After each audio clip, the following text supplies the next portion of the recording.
Bienvenue dans l'art de ta puissance, ton podcast pour un business conscient. Mon prénom est Cécilia. Dans la vie, je suis mentor et je t'accompagne à développer ton projet de cœur. Car devenir son propre boss n'a jamais été aussi organique et abondant. Mon leitmotiv dans la vie, c'est être libre. Et j'œuvre au quotidien en semant des graines de conscience pour qu'ensemble, nous osions être puissants et souverains de notre vie. Mets-toi à l'aise, l'épisode du jour va commencer. Bonjour à vous et bienvenue dans ce nouvel épisode de l'art de ta puissance. Aujourd'hui, j'ai le plaisir de recevoir Madi Colomine pour parler du chemin de guérison qu'on doit faire en tant qu'entrepreneur afin de s'ouvrir à réussir et à vivre de son activité. Merci beaucoup Madi d'avoir répondu à mon invitation et bienvenue. Merci Cécilia pour ton invitation et bonjour à tous. Je suis ravie d'être avec toi et avec vous aujourd'hui. Merci à toi. Et puis, je pense qu'on peut rentrer dans le vif du sujet, au moins que tu puisses te présenter pour nos auditeurs qui ne te connaîtraient pas encore, qui tu es, qu'est-ce que tu fais et où on peut te retrouver aussi. Du coup, je suis psychologue holistique. En fait, c'est à la base, je suis psychologue et en fait, me rendant compte qu'il manquait des choses, à la fois pour des outils, on va dire, pour moi, me sentir pleinement moi-même et cheminer et pour accompagner les personnes. Du coup, j'ai rajouté la méditation, le yoga, les soins énergétiques, le chamanisme et le cacao sacré, entre autres outils. On va dire que voilà, c'est pour faire une description globale de ce que veut dire holistique. Ça veut dire que j'accompagne sur toutes ces facettes, parce que la psychologie, on va être sur le psychisme, le mental, et en fait, tout ce qu'on vit, on le vit aussi sur le plan émotionnel, énergétique et corporel. Donc l'idée, ça a été à la fois moi explorer ces différentes facettes pour moi et d'accompagner les personnes dans l'exploration de ces différentes facettes. Et après, où on peut me trouver? En présentiel, je suis en Savoie. Et après, j'accompagne en visio aussi, que ce soit des accompagnements individuels, des accompagnements en groupe, avec tous ces outils. En fait, j'accompagne les personnes de manière globale avec tous ces outils, de partir d'où elles sont et enlever toutes les couches pour retourner à qui elles sont au fond d'elles. Et comme vous pourrez le comprendre, vous qui nous écoutez, et j'ai choisi mon invité sur mesure pour ce sujet qui me paraissait être hyper important. Aujourd'hui, on peut voir que 95% des entrepreneurs du bien-être ne vivent pas de leur activité et que beaucoup, après une tentative d'entrepreneuriat, retournent vers un salariat totalement dégoûté avec cette sensation que ça n'a pas fonctionné, que ce n'était pas pour eux, qu'ils n'avaient pas les clés. Et je suis partie d'un constat que je pense que tu pourras partager et peut-être donner d'autres pistes, qui avait un réel besoin pour les entrepreneurs aujourd'hui d'aller vers ce chemin de guérison de ses blessures, de guérison du soi, de connexion à soi depuis un espace de sécurité pour sortir du mode survie afin d'être réellement créateur et donc créer un environnement sur mesure et une rentabilité avec son activité. Et aujourd'hui, alors qu'on vit une période de troubles importants, je pense que c'est plus important que jamais de parler de cette réalité-là. Parce que si aujourd'hui tu ne vis pas de ton activité, c'est certainement en partie parce que la vie t'invite à plonger d'autant plus profondément vers toi et vers cette guérison. Est-ce que tu as envie d'apporter d'autres insights sur cette réalité, sur ce sujet qu'on a choisi, que j'ai choisi et sur lequel je t'ai invité? Moi, ce que je dirais, c'est comme tu dis, la vie, les énergies actuellement, surtout sur cette année 2023, nous poussent à nous aligner avec notre vérité. C'est pas la vérité universelle, mais c'est d'être vraiment aligné avec soi. Et être entrepreneur, ça demande d'être dans cet alignement, cette authenticité. Pendant des années, on pouvait faire une formation de sophrologue, de naturopathe ou autre type de thérapie et se lancer et que ça fonctionne. Maintenant, ça nous demande vraiment d'être dans un alignement et cet alignement, il passe par le fait d'aller voir ce qu'il y a dans notre inconscient. Parce qu'on est nos comportements, ce qu'on attire dans notre vie, en fait, est guidé à 95% par notre inconscient. Mais c'est justement cet inconscient. Donc, si on ne va pas voir ce qu'il y a dans cet inconscient, en fait, on subit notre vie plutôt qu'on en est les créateurs. Donc je pense que c'est vraiment important d'aller explorer notre inconscient, explorer nos blessures pour pouvoir être soi et créer une activité qui soit alignée avec soi. Et je pense que c'est important, justement, une partie de ce que tu as partagé, c'est qu'aujourd'hui, si toi, tu peux l'accompagner, c'est parce que tu l'as vécu, cette exploration de toi et que, si aujourd'hui, tu vis de ton activité et tu te sens pleinement, accompli par, ce que tu proposes, c'est aussi parce que, bah, en fait, tu as fait ce chemin. C'est-à-dire qu'aujourd'hui, on va pas parler d'un sujet que aucune ne maîtrise. D'ailleurs, en fait, dans tous les épisodes de l'Art de ta puissance, je choisis des sujets sur lesquels je me sens apte à parler parce que j'ai traversé cette réalité. Et on en a beaucoup discuté pendant qu'on préparait cet épisode ensemble sur justement qu'est-ce qu'on avait vécu en fait. Concrètement, à quel point on avait dû aller remuer le caca pour le transformer en compost en fait, à quel point on incarnait pleinement cette réalité de guérir ses blessures. Est-ce que juste, même si c'est un peu donner du grain à moudre à notre mental qui a besoin d'avoir des détails, mais est-ce que tu veux nous raconter justement ton propre chemin de guérison de tes blessures en quelques mots et qu'est-ce que ça t'a apporté? Bah, moi, on va dire que j'ai commencé très très tôt. Avant même d'être psychologue, j'ai commencé à aller explorer, plein de choses parce que, j'ai été anorexique, j'avais beaucoup d'anxiété, beaucoup de choses.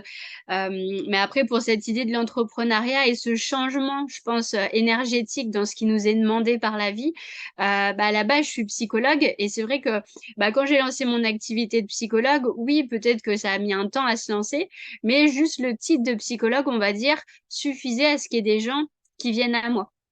Après, en 2020-2021, justement, j'ai rajouté de plus en plus l'énergétique, le chamanisme, et donc aller vers un autre public. Et ça a nécessité justement de faire une autre communication, en fait, sur les réseaux sociaux ou autres, pour me faire connaître, pour montrer ce que je proposais. Et donc, là, ça m'a fait cheminer sur le fait de oser me montrer, oser, comme là, m'exprimer, exprimer ma voix, être enregistrée, voilà, laisser des traces de qui je suis et de ce que je partage.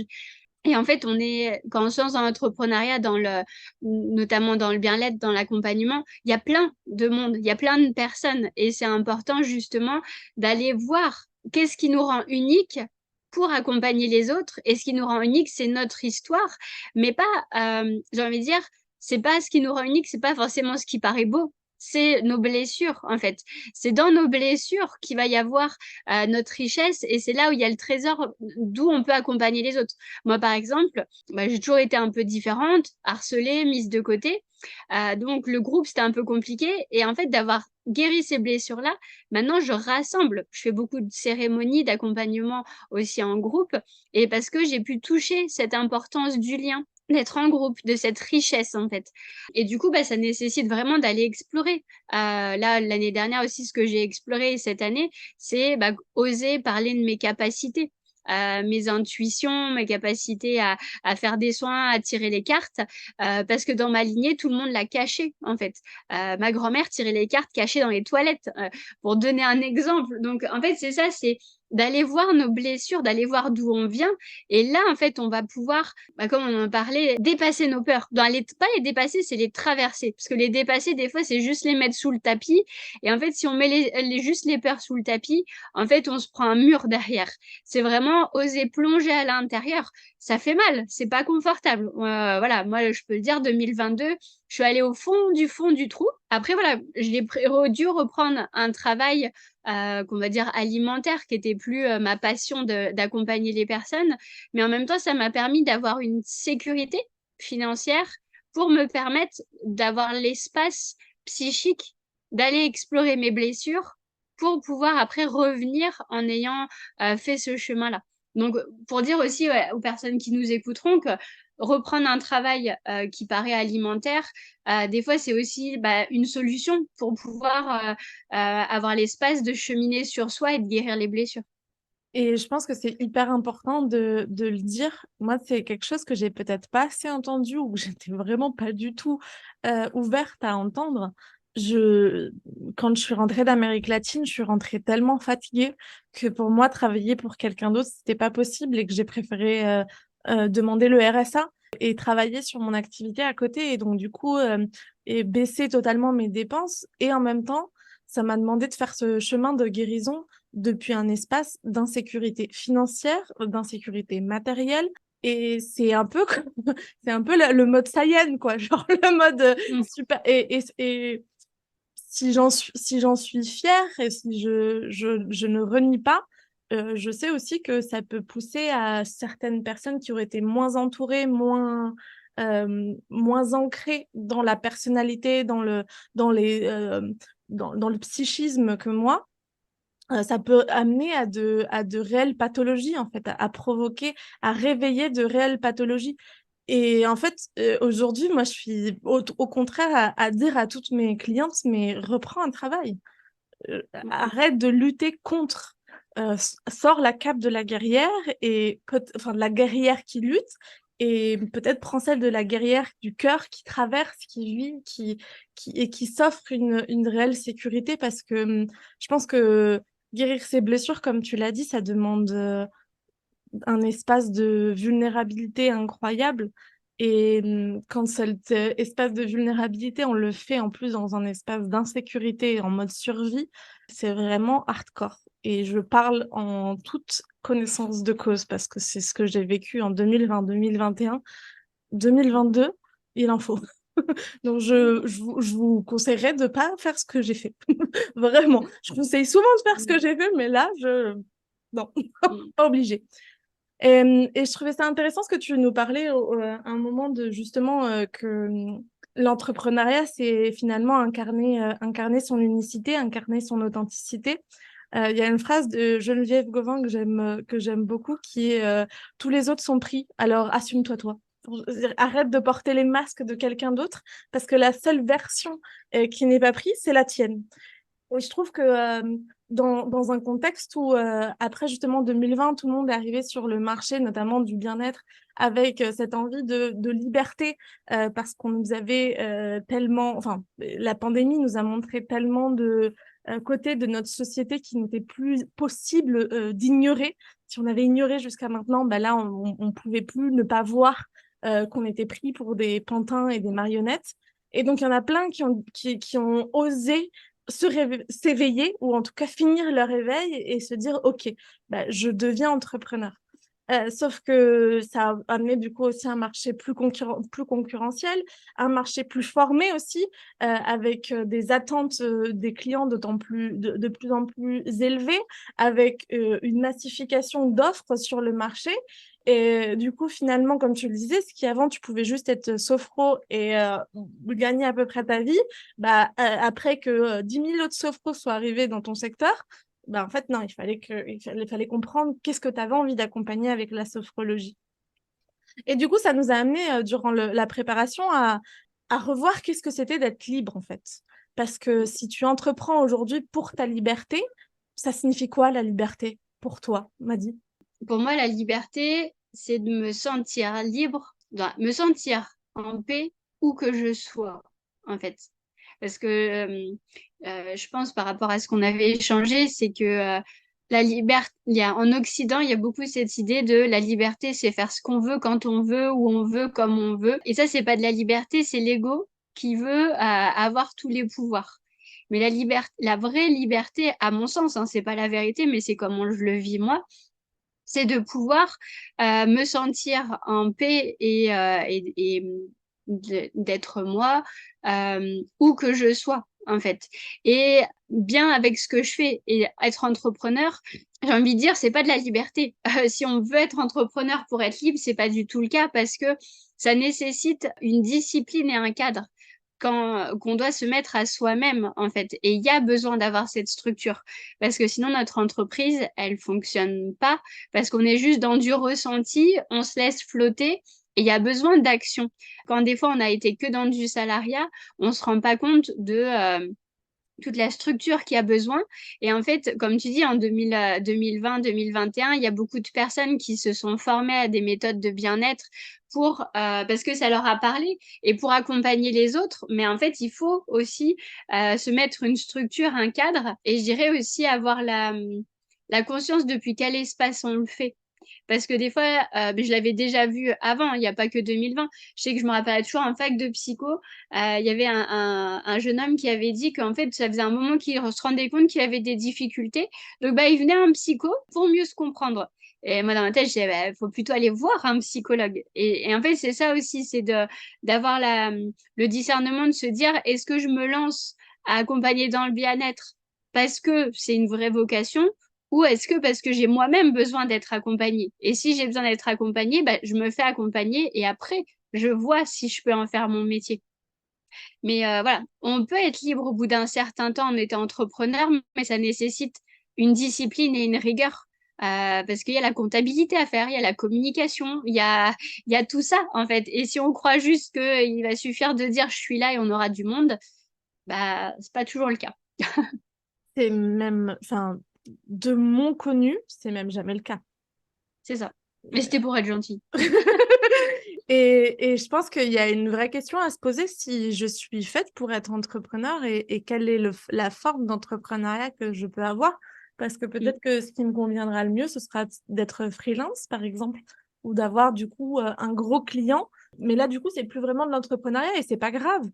Ou d'être au service d'un entrepreneur que j'aime énormément, qui apporte. Enfin, je pense qu'aujourd'hui, justement, avec ce boom d'un éveil de conscience et donc du coup d'un tout un marché qui s'ouvre, il y a aussi plein d'entreprises qui commencent à embaucher, qui commencent à grandir. Je vois dans le monde de l'accompagnement entrepreneurial aujourd'hui, au moment où on enregistre ce podcast, on est début novembre, parce que j'ai enregistré plein de podcasts avant de partir en Amérique latine, mais vous l'écouterez que en décembre. Mais on est début novembre et aujourd'hui, il y a Aline de The Bee Boost qui a annoncé qu'elle rachetait une autre grosse entreprise du monde de l'accompagnement entrepreneurial qui s'appelle Postabem. On voit comme ce monde, il est vraiment en train d'évoluer à un niveau qu'on n'imagine même pas. Et du coup, c'est aussi l'ensemble des possibles qui s'ouvrent pour toi actuellement. C'est-à-dire que être entrepreneur, ça demande un réel leadership interne et d'être OK pour faire tout ce travail dont on est en train de te parler, d'exploration de toi, de guérison de tes blessures. Et ça demande un réel courage, ça demande un réel leadership, ça demande une maturité émotionnelle, ça demande d'investir en soi. Et si c'est pas ton incarnation, en tout cas, si tu sens pas que c'est un feu qui s'allume à l'intérieur de toi, le chat qui arrive. Si tu sens que c'est pas un feu qui s'allume à l'intérieur de toi, c'est peut-être que c'est autre chose ta voix. Mais l'exploration de toi va te permettre de montrer ta voix. Moi, je me rappelle d'une cliente que j'ai accompagnée au tout début. Je l'accompagnais à lancer son entreprise dans le bien-être. Et en fait, on s'est assez vite rendu compte que c'était pas qu'elle faisait ça justement plus pour s'accompagner soi. Et donc je l'ai renvoyée vers des professionnels d'accompagnement plus psychologique. Et là, je l'accompagne à se lancer en tant que conteuse. Parce qu'elle m'a dit, en fait, tout ce que j'ai toujours voulu faire, c'était raconter des histoires.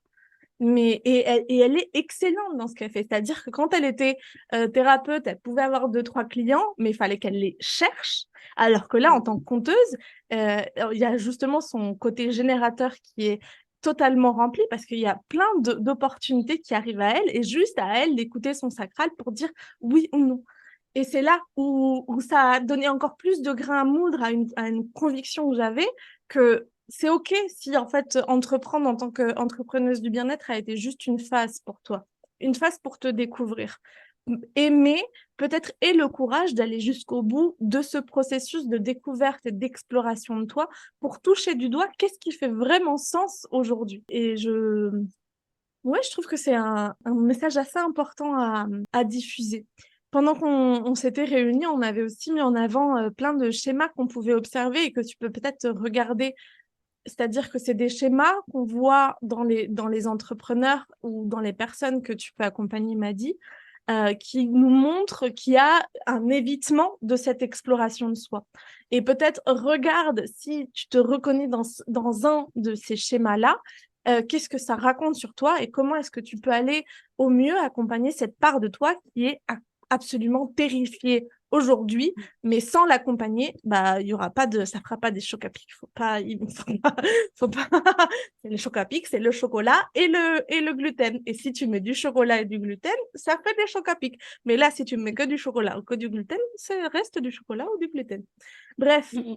Et dans les schémas qu'on avait mis en avant, j'aimerais commencer par celui du syndrome de l'imposteur, qui est ce fait de ne pas oser se montrer, bon, de sentir qu'on n'est pas, on n'est pas assez, que ce qu'on va proposer, ça n'aura pas vraiment de valeur. Le syndrome de l'imposteur, c'est quand on adore les prix libres et conscients, c'est quand on met des prix qui ne sont pas du tout alignés à la valeur, c'est quand on va surdonner à nos clients, quand on va les couvrir d'amour, quand on ne va pas forcément oser se montrer aussi. Ni sur les réseaux sociaux, ni porter notre voix, ni parler de sujets qui font le cœur de notre métier. Et c'est tous ces comportements qui, en fait, nous créent une barrière entre nous, nos clients de cœur, notre audience, l'extérieur, pour surtout ne pas se montrer. Toi, comment est-ce que tu le vois, le syndrome de l'imposteur? Bah, le syndrome de l'imposteur, si on regarde d'un point de vue du psychisme psychologique, souvent ça vient de... Non, tout vient de l'enfance, dans le sens où c'est, on va dire, les 7 premières années de notre vie qui vont déterminer ce qui est mis dans notre inconscient et qui va guider notre vie actuellement. L'enfant, jusqu'à 7 ans, il est ouvert pleinement dans l'inconscient, il vit tout dans l'inconscient et tout vient s'engrammer à l'intérieur de lui. Donc, quelqu'un qui a un syndrome de l'imposteur, ça peut être quelqu'un qui a été dénigré, dévalorisé par sa famille, rabaissé pendant sa famille ou ses enseignants aussi, hein. Ça peut être les maîtres d'école, ça peut être les nounous, ça peut être voilà, tous les grands-parents, toutes les personnes autour. Ça peut être aussi le fait d'être dans une famille où il y a beaucoup d'exigences, en fait, et du coup d'avoir l'impression d'être un imposteur par rapport peut-être à l'exigence, à la réussite des autres. Ça peut être justement bah, un manque d'amour, parce que comme tu dis, de donner, donner, donner, bah voilà, parce qu'on a manqué d'amour. Et des fois, il y a des personnes que j'accompagne qui disent, mais pourtant, j'ai pas été maltraitée ou j'ai pas manqué spécialement d'amour, mes parents étaient là, ma famille était là. La chose à savoir, c'est que chacun a besoin d'amour d'une manière unique. Et nos parents, les adultes qui nous entourent, vont nous donner de l'amour selon ce qu'ils ont reçu, selon leurs besoins eux, selon les représentations, mais peut-être pas comment nous, on en avait besoin. Ce qui fait que même s'ils étaient là, on a manqué de quelque chose et ce manque va faire que on va croire que là, on n'est pas assez ou qu'on ne peut pas. Voilà, on va manquer de confiance en soi, il va se passer des choses de cet ordre-là. Donc, c'est là où c'est vraiment important d'aller voir ce qu'il y a dans l'histoire, en fait, dans notre histoire. Là, par exemple, on parlait aussi de liberté. Si des fois, on veut, là, justement, ça dévie un peu du syndrome de l'imposteur, mais si on va se dire, bah oui, je veux être libre et on ne supporte pas la contrainte, c'est peut-être parce qu'enfant, on nous mettait beaucoup de contraintes, en fait. Là, je vois, j'ai en diète avec le cacao. Hier, il y a une dame j'ai accompagné jusqu'à hier. On a clôturé 4 femmes en diète avec le cacao. Et je leur mettais chaque jour des missions à faire. Et il y en a une qui, hier, vu que c'était la fin, elle m'a avoué que ça, elle la faisait suer certaines missions et que des fois, elle était énervée après moi de devoir le faire. Et d'autant plus, des fois, quand je dis, ah, ça n'a pas été fait. Mais en fait, ce qui l'énervait, c'était pas moi aujourd'hui, c'était pas la mission aujourd'hui, c'était que ça venait activer sa petite fille intérieure qui était en souffrance d'avoir dû répondre à autant d'exigences quand elle était enfant. Donc en fait, c'est ça, c'est tout ce qu'on va pas supporter à adulte, tout ce qui va nous générer de la tristesse, de la colère, tout ce qui va se passer actuellement, c'est d'aller voir notre enfant intérieur. Et si on le fait pas, on va juste chercher à fuir la réalité là d'adulte et en fait, on s'aligne pas et notre vie après, là, on parle de l'entrepreneuriat, mais c'est pareil dans le perso. On va pas s'épanouir non plus. Totalement d'accord. Du coup, c'est intéressant parce que du coup, tu as parlé du syndrome de l'imposteur et du rejet de la structure qu'on avait mis, ces deux schémas qu'on avait mis en avant. On avait aussi parlé de la peur de l'échec, de la peur de la faillite, de la peur de ne pas réussir, qui pousse aussi aux gens finalement de ne pas se montrer, de pas oser lancer, de pas oser passer le step au-dessus, de pas oser forcément investir en eux dans une nouvelle formation ou dans un nouvel accompagnement, en se disant, en fait, ouais, mais le truc, c'est que là, si j'investis pour passer au niveau au-dessus, mais en fait, qu'est-ce qui se passe si j'échoue? Donc, en fait, qui reste dans une espèce de zone de confort. Et la zone de confort, que ce soit au niveau perso, au niveau pro, c'est surtout la zone la moins confortable du monde. C'est la zone où notre ego est à peu près tranquille, mais où généralement, matériellement, émotionnellement, au niveau relationnel, au niveau spirituel, à tous les niveaux, on n'est pas forcément totalement nourri. À notre être, cet espace de je suis, je suis dans mon incarnation. Toi, comment est-ce que tu la vois, cette peur de la faillite, de la peur de l'échec? Bah, il peut y avoir différentes choses. La peur de la faillite, de l'échec, il peut y avoir le fait de, enfant, on a eu des mauvaises notes ou des choses, des mauvaises notes entre guillemets, parce qu'en fait, ce système de notation, il n'est pas adapté pour l'épanouissement des enfants. Mais voilà, le fait d'avoir peur d'échouer, ça peut être justement d'avoir eu des réflexions sur nos capacités, sur le fait de réussir ou pas certaines choses à l'école ou dans des activités extrascolaires aussi. Et ça touche du coup la confiance en soi. Et en fait, des fois, il peut y avoir cet auto-sabotage de si ça marche pas, mais que j'ai rien fait, c'est parce que j'ai rien fait. Alors que si je fais et que ça marche pas, ça dit quelque chose de moi. Alors du coup, là, c'est plus dur pour l'ego, pour l'émotionnel de se dire, mais en fait, j'ai fait tout ce que j'ai pu et ça n'a pas fonctionné. Là, on en prend un coup, en fait, et ça fait mal. Et en fait, on va avoir souvent fait des actions là sur l'entrepreneuriat, peut-être oui, avoir fait des cartes de visite, avoir fait une formation, quelque chose, mais c'est important d'aller voir nos blessures. Parce qu'en fait, notre inconscient, il fonctionne comme un aimant. Il va attirer à nous les situations nécessaires pour à l'extérieur nous faire vivre pour des choses pour voir ce qui est à l'intérieur de nous. Donc si on a une peur de la faillite, ça va nous attirer à nous des faillites pour nous faire explorer ces blessures-là. Et ces blessures-là, comme je dis, elles peuvent venir de notre propre histoire, de ce qu'on a vécu enfant, mais ça peut être aussi du transgénérationnel, à avoir nos parents, grands-parents, arrière-grands-parents qui ont eu des entreprises et qui ont fait faillite. Donc on est porteur de cette mémoire-là. Et du coup, là, c'est d'aller rendre cette mémoire-là à nos ancêtres pour avoir notre propre identité à nous. Et aussi, au-delà, on va se centrer sur la peur de la faillite, mais des fois, c'est la peur de réussir. Parce qu'en fait, il peut y avoir une certaine loyauté envers les parents, de pas vouloir dépasser le statut social, financier de nos parents. Donc du coup, si je réussis, je vais les dépasser. Donc je me mets en échec pour ne pas les dépasser. Parce que qu'est-ce qui se passe si je les dépasse? Je vais peut-être plus être aimée, je vais peut-être plus faire partie du clan, en fait. Donc c'est là où c'est toujours, moi je dis, tout revient à l'amour, en fait.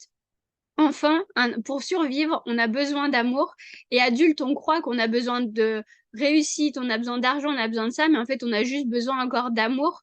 C'est juste que ça va se matérialiser différemment en termes de réussite de notre entreprise ou des choses comme ça, mais ça revient à la même chose, en fait. Donc, cet amour et cette loyauté. Je me sens traversée par plein d'émotions quand je t'écoute parce que je m'identifie à plein de choses que tu veux partager ou de chemins que j'ai vécu. Il y a la dernière chose dont j'aimerais bien qu'on parle parce qu'en plus, je viens de découvrir avec ton témoignage au début qu'on a toutes les deux vécu des troubles de l'alimentation dans différentes polarités. Et je trouve, enfin, en tout cas, c'est mon analyse. Je vais la partager dans mon ressenti, puis après, tu pourras l'ajuster s'il y a des choses que je dis qui sont pas justes. Pour moi, il y a une réelle question aujourd'hui autour de l'alimentation, autour de la nourriture, parce que si en tant qu'enfant, on n'a pas forcément reçu l'amour dont on avait besoin, on n'a aussi pas forcément reçu la manière d'être nourri dont on avait besoin. Et ça joue aussi du coup beaucoup après sur notre relation à la nourriture physique, à l'image de soi, à l'image de notre corps, aux perceptions qu'on peut avoir de notre corps vis-à-vis des autres, et à du coup comment est-ce qu'on va jouer avec l'alimentation pour se remplir ou pour, dans le cas de l'anorexie, je connais beaucoup moins, donc je te laisserai en parler, mais en tout cas, moi, je peux parler de l'aspect boulimique. Moi, c'est de remplir des parts de vide de nourriture que j'avais pas forcément reçues. Et je trouve qu'aujourd'hui, même si c'est pas totalement lié à l'entrepreneuriat, c'est lié vis-à-vis de l'image de soi, vis-à-vis de cette... Moi, par exemple, j'ai senti une boulimie de me montrer. qui était totalement contre-productif pour la projecteur que je suis, mais ce besoin qu'on me voit, et d'utiliser mon image de moi un peu à la trash talk, un peu sans réellement grande qualité, mais juste pour être là, pour être visible. Et quand j'ai pris conscience de ça, j'ai vu tellement l'enfant à l'intérieur de moi qui est en train de souffrir de pas être vu. Et je trouve qu'aujourd'hui, la question des médias sociaux, de comment est-ce qu'on l'utilise pour mettre en avant nos services comme outil de canal d'acquisition client, peut être pas problématique, mais hyper important à aligner en fonction de notre propre relation à notre corps, à notre image, et que faire la paix aussi avec ce corps, avec cette alimentation, avec cette image qu'on peut renvoyer, c'est hyper important. Oui, bah, à la fois, en fait, ça peut nous montrer nos blessures et à la fois, c'est thérapeutique. Mais dans le sens où moi, si je prends mon exemple de, voilà, d'avoir été anorexique, bah, l'anorexie, c'est plus lié au contrôle. En fait, quand on a l'impression de ne pas contrôler des choses, bah, hop, on va venir contrôler par qu'est-ce que j'ingère ou pas. Et du coup, après, ça s'était manifesté dans ma vie par le besoin de contrôler plein de choses. Et c'est vrai, bah, comme toi, je suis projecteur et je me rends compte que bah, en tant que projecteur, le contrôle, ça va pas trop avec notre fonctionnement. C'est plutôt de s'épanouir et mettre en place des actions parce qu'il y a toujours cette importance de la discipline quand on est entrepreneur, mais de s'épanouir surtout. Et je sais que bah, de devoir faire des photos pour pouvoir montrer certaines choses que je proposais, bah, ça m'a beaucoup fait cheminer sur mon image et réussir à aimer mon image au fur et à mesure. Et donc là, c'était mon image physique. Et je sais qu'aussi une autre chose sur laquelle j'ai cheminé, c'est ma voix. Parce que ben, depuis que je suis petite, je sais que j'ai une voix qui est aiguë. Je sais que des fois, de peur de ne pas être entendue, je pouvais parler fort. Donc le aigu plus parler fort, ça pouvait me donner des retours des personnes qui me disaient que ma voix n'était pas agréable. J'ai même des mots sur un bulletin scolaire d'un professeur en primaire. Donc voilà, donc pour dire que ça m'avait bien marqué. Et c'est vrai que bah, les premières fois où je me suis dit, alors il faut faire un live sur Instagram. Oui, alors comment dire, c'était un peu compliqué. Et même bah, dans mes accompagnements. Vu que j'accompagne des cérémonies du cacao et des voyages chamaniques, bah, pendant longtemps, j'ai beaucoup juste parlé, en fait. Parce que aussi, je suis instructrice en méditation. Donc, j'ai appris à guider des méditations. Donc, les voyages, je les ai faits de la même manière au début. De guider par la voix, par la parole. Alors que quand après, on chemine avec les plantes enseignantes, les plantes médecines, c'est beaucoup les sons. Et en fait, les choses se font toutes seules. Il m'a fallu un long chemin pour m'autoriser à chanter parce que toute cette représentation que ma voix, elle bah, chante faux et trucs et machin. Donc c'est là où justement c'est important quand on voit qu'il y a quelque chose qui vient nous titiller, plutôt que de rester bloqué dessus à dire j'y vais en force, bah voir où est la blessure pour aller voir notre petite fille intérieure, notre petit garçon intérieur, lui apporter ce dont il a manqué, le rassurer et, et aussi reconnecter notre enfant intérieur pour y aller avec joie. Parce qu'en fait, je sais que avant qu'on me dise toutes ces choses sur ma voix, j'aimais chanter. En fait, ma petite fille intérieure, elle aime chanter, elle aime. Donc, en fait, c'est ça, c'est de trouver cet équilibre entre bah, quand je vois qu'un truc vient me titiller, bah, quelle stratégie je mets en place? Est-ce que j'y vais en force? Est-ce que je fuis? Donc, ça montre la manière dont on réagit et comment je vais voir après mon enfant intérieur ou la part de moi qui a besoin d'être accompagnée. Merci beaucoup pour ce témoignage. Enfin, j'ai hâte d'avoir les retours des personnes qui nous écouteront. N'hésitez pas à laisser un petit commentaire sous chaque épisode de podcast. Je pose une question justement pour créer de l'interaction entre vous et nous.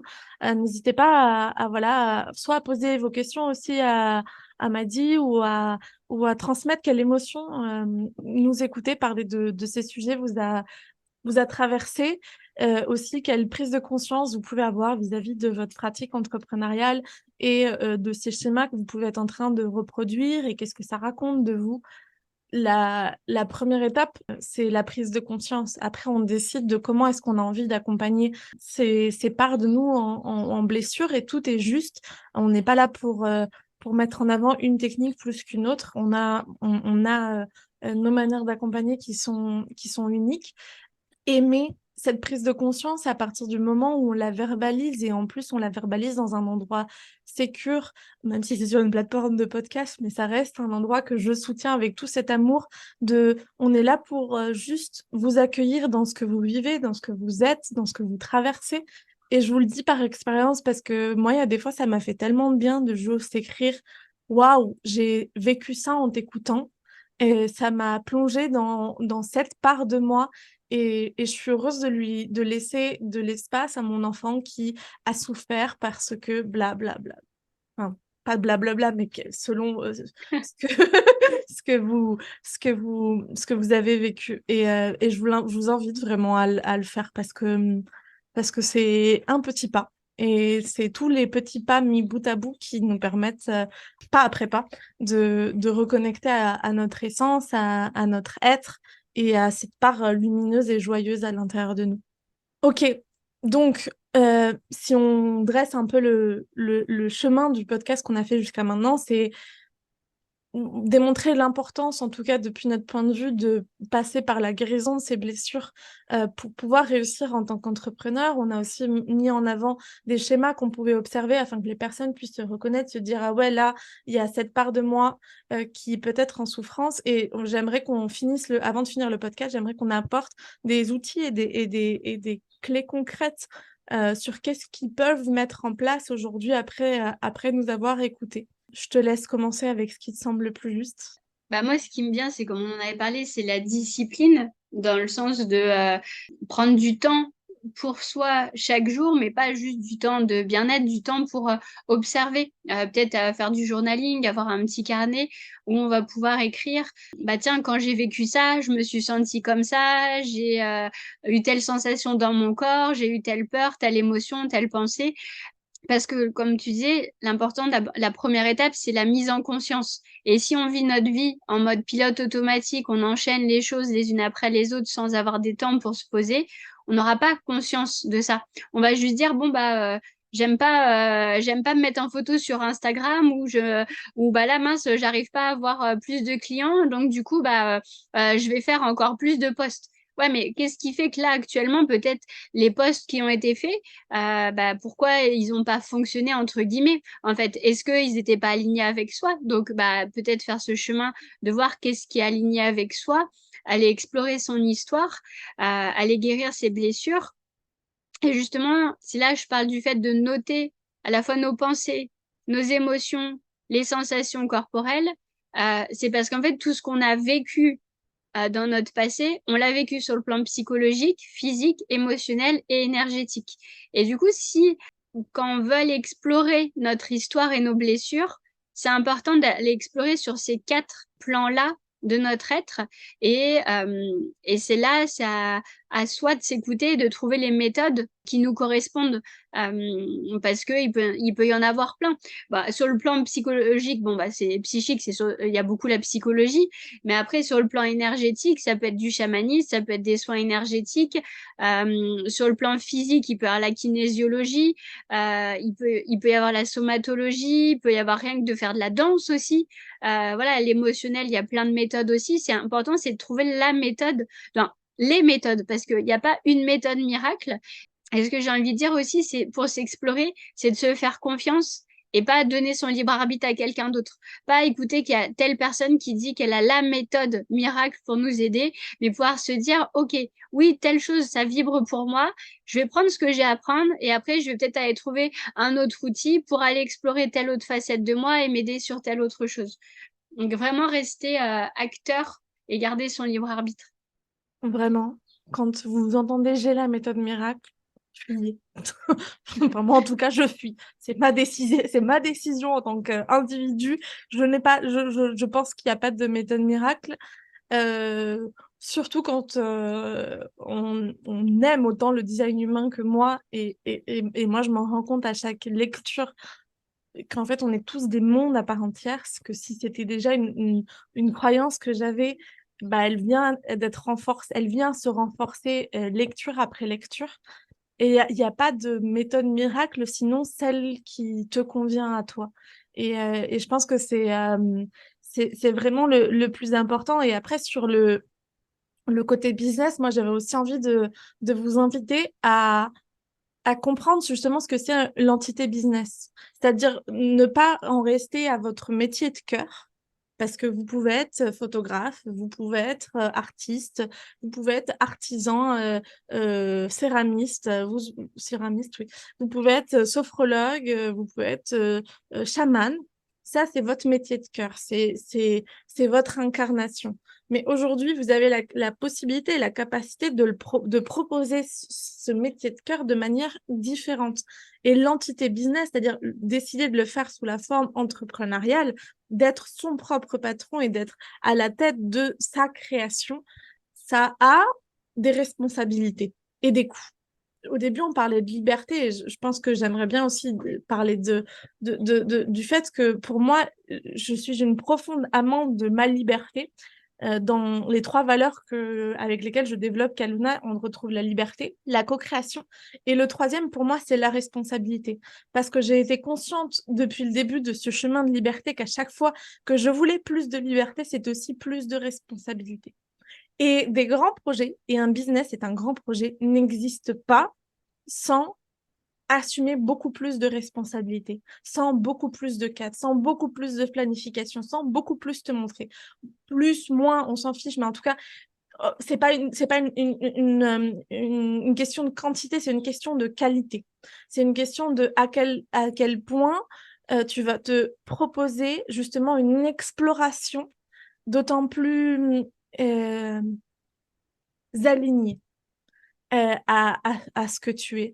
Et on l'entend beaucoup en ce moment sur les réseaux et je suis heureuse qu'on puisse porter ce message-là de vraiment, en fait, être entrepreneur, c'est une thérapie. Tes clients ne sont pas là pour faire ta thérapie, hein, soyons honnêtes, mais par contre, le processus créatif va te demander de t'ouvrir à un processus thérapeutique afin justement d'offrir de la qualité à tes clients. Et c'est important de peut-être que tu remettes cette phrase pour comprendre bien l'enchaînement. C'est-à-dire que tes clients ne sont pas ta thérapie, mais accompagner tes clients, que tu aies un produit ou un service, va te permettre de vivre un processus d'exploration de toi et un processus de guérison et de et un processus thérapeutique. Si aujourd'hui, c'est pas ce vers quoi tu as envie de tendre, c'est peut-être le moment d'aller voir justement de quelle autre manière tu as envie. Et si au contraire, c'est exactement ça que tu as envie de faire, donne-toi les moyens de tes ambitions. Et arrête de juste mettre de côté cet aspect de je suis en guerre avec mes parents, je j'arrive pas à leur pardonner pour ce que j'ai vécu, j'ai vécu beaucoup de bullying dans mon enfance et j'ai toujours pas fait la paix avec ça. Toutes les histoires que continues de te raconter, et je m'en raconte des centaines, parce que je pense qu'on peut pas dire, toi et moi, qu'on est des anges parfaits, on a notre chemin. Et en même temps, aujourd'hui, pourquoi est-ce qu'on peut accompagner des gens? Parce qu'on est congruente et honnête vis-à-vis de ce que c'est être entrepreneur, être accompagnante. Et voilà. Moi, pour ma part, j'ai fini. Ce que, il y a un autre message que tu as envie de transmettre avant que on aille tout doucement vers la conclusion de cet épisode? Juste pour cette notion de responsabilité que moi, que je mets souvent beaucoup en avant, je voulais rebondir sur le fait de oui, on a une responsabilité quand on est entrepreneur vis-à-vis de nos clients, et d'autant plus quand on est dans l'accompagnement, parce que je vois, j'ai été accompagnée par des coachs qui, en fait, n'ayant pas elles-mêmes fait leur travail, leur chemin thérapeutique, elles sont pas allées voir leurs blessures ou autres. En fait, au lieu de m'accompagner moi, elle s'accompagne elle au travers de moi. Et en fait, j'ai envie de dire, j'ai eu la chance d'être psychologue et je me suis remise de ce que j'ai vécu avec elle, mais quelqu'un qui a pas déjà assez de qui a pas déjà fait un peu un chemin sur lui, bah, ça peut faire des dégâts. Donc, en tant qu'accompagnant, on a vraiment la responsabilité de faire ce chemin thérapeutique et de guérison pour pouvoir accompagner les autres avec authenticité, intégrité. Et en plus, à mon sens, c'est important d'avoir vécu cette guérison dans notre corps, nous-mêmes, pour pouvoir accompagner les autres dans ces espaces-là. Moi, je dis toujours aux gens, tout ce que je vous invite à faire, je l'ai fait. d'utiliser tel outil tous les jours, d'aller explorer telle émotion ou telle chose, je l'ai toujours fait avant, parce que comme ça, je sais ce que ça fait vivre et je peux comprendre les personnes et les accompagner, en fait. Et après, c'est aussi pour éviter, nous, d'être mis à mal, parce que quand on se retrouve face à quelqu'un qui a vécu la même chose que nous, bah, si on se met à pleurer avec lui, bah, c'est pas très agréable ni pour la personne ni pour nous. Et aussi sur cette idée de responsabilité, comme tu disais, sur juste dire oui, bah, mon passé, il a été comme ci, il a été comme ça, ou là, c'est pas juste, j'ai fait ci, j'ai fait ça, mais ça fonctionne pas. C'est rester dans une position de victime. Reprendre sa responsabilité, c'est se dire que tout ce qui nous arrive dans notre vie, on l'attire. Attention, responsabilité ne veut pas dire culpabilité. L'idée, c'est pas de se culpabiliser, mais c'est de se dire je suis responsable de ce qui se manifeste dans ma vie. Et du moment où ça, on l'a en conscience et qu'on le met à notre service, on reprend notre pouvoir de créer une vie qui est alignée avec nous. Donc en fait, c'est pas confortable de reprendre sa responsabilité. En même temps, ça nous ouvre des portes immenses. Pour apporter une petite touche concrète, moi, je me suis souvent rendu compte que je disais, oui, je vois que je suis comme ça. Ma phrase préférée de 2016 à 2018, c'est j'ai la capacité émotionnelle d'une enfant de 12 ans. Parce que clairement, j'avais la capacité émotionnelle d'une enfant de 12 ans. Je passais mon temps à pleurer. Le moindre désagrément me provoquait un raz-de-marée émotionnel dont je ne savais pas faire face. Et ça, c'est voir. Ça, c'est simplement voir. Parce que en attendant, je faisais rien pour changer cette réalité. À part dire à tout le monde, oui, je sais, j'ai une capacité d'une enfant de 12 ans, alors juste accepte le fait que je sois comme ça et que je sois susceptible et que je sois machin. Mais en fait, c'est juste vomir tes traumas et tes blessures sur les autres. Et les autres, ils n'ont pas à se rendre responsables et à rentrer dans cette cape de sauveur-sauveuse. Et comment est-ce qu'on sort de ce triangle de Cartman, sauveur, bourreau, victime?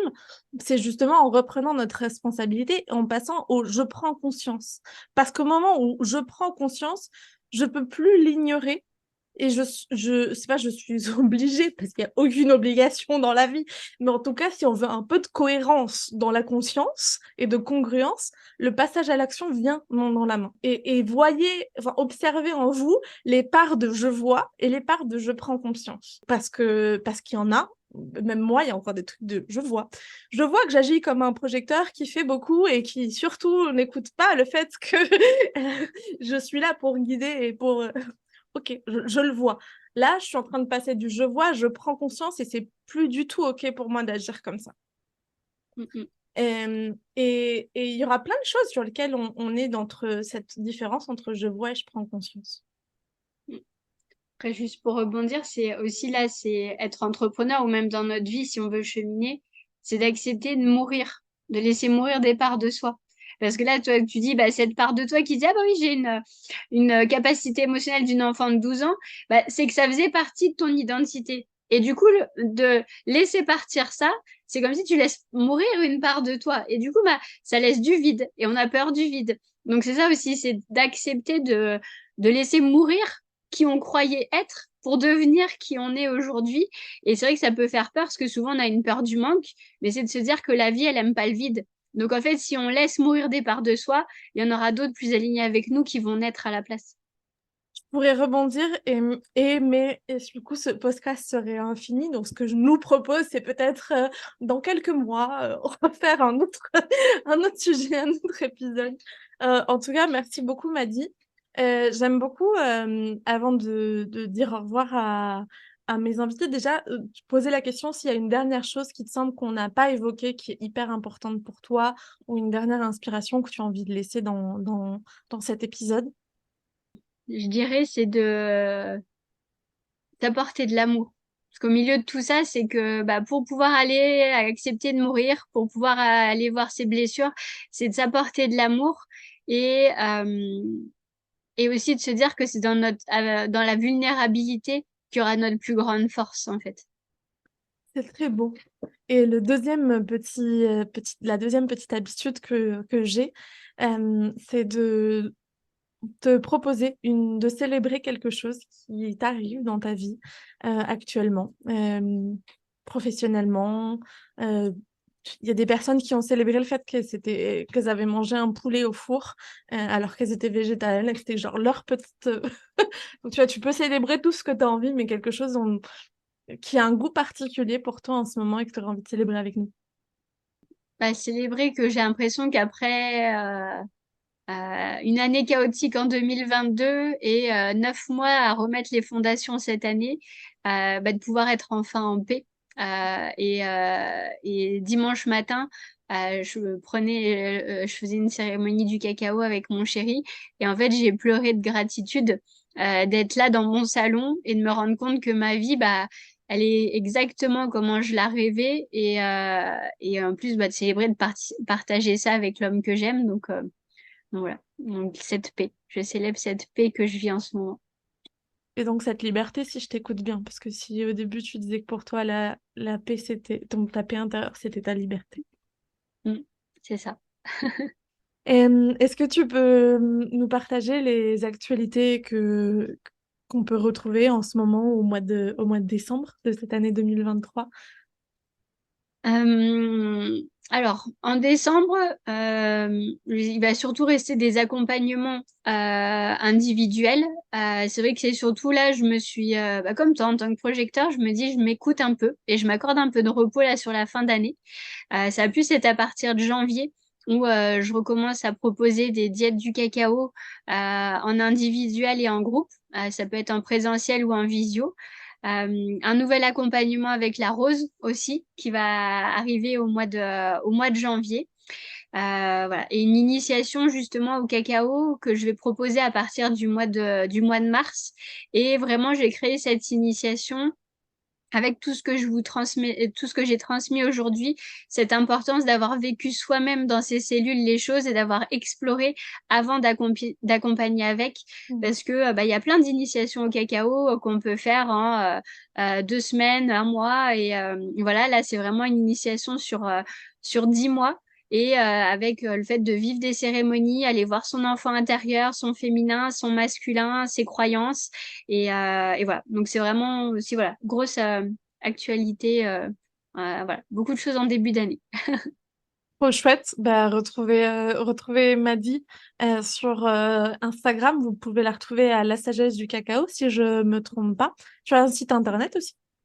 La sagesse du cacao aussi. De toutes les manières, je vous mettrai toutes ces informations dans la barre de description de ce podcast. Donc, vous pouvez retrouver toutes les informations de Maddy, toutes les miennes aussi, pour me suivre sur Instagram. Je vous invite à partager cet épisode de podcast autour de vous sur votre page Instagram en story, en me taguant et en me partageant, enfin en nous taguant, en me taguant à moi et à Maddy, enfin à Maddy et à moi. Euh, pour nous partager un peu justement qu'est-ce que vous avez vécu dans vos cellules en nous écoutant. Et je voulais te remercier de cette qualité d'échange, Maddy, et dire aussi à nos auditeurs un grand merci pour nous avoir écoutés jusqu'à maintenant et que vous pouvez retrouver un nouvel épisode de l'Art de ta puissance dès la semaine prochaine. Merci beaucoup, Cécilia. Ça a été un plaisir de partager ce moment avec toi et j'espère que vous aurez autant de plaisir à écouter ce podcast que nous à le vivre. Ciao, ciao! Et si tu as apprécié ce que tu viens d'écouter, je t'invite à nous rejoindre sur l'Instagram de Kaluna, @kalunavaisesi, où tu peux aussi réserver un appel découverte avec moi pour sentir les synergies secrets. À très vite!